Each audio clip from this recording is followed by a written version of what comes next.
¿Qué pasó, conejo? Pero cuénteme, mire cómo viene, pero ¿qué le ha pasado, conejo? Ay, Marcelo, tú supieras, la mala suerte me persigue.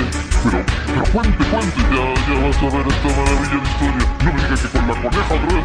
Exacto, Marcelo, exacto. Escucha.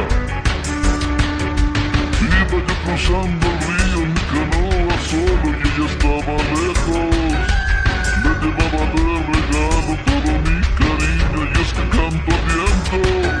Estuve esperando ansioso que llegara pronto ese gran momento para tenerla en mis brazos y decirle cuánto es lo que yo la quiero.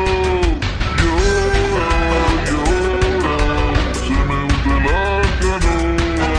Llora, llora, se me hunde la canoa.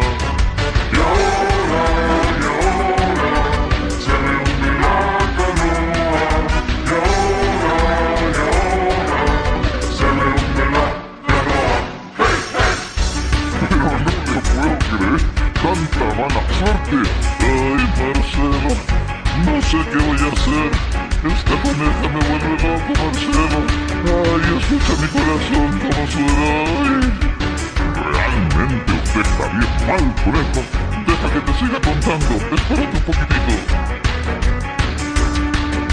Yo sé que me estaba esperando y ya estoy llegando como he prometido.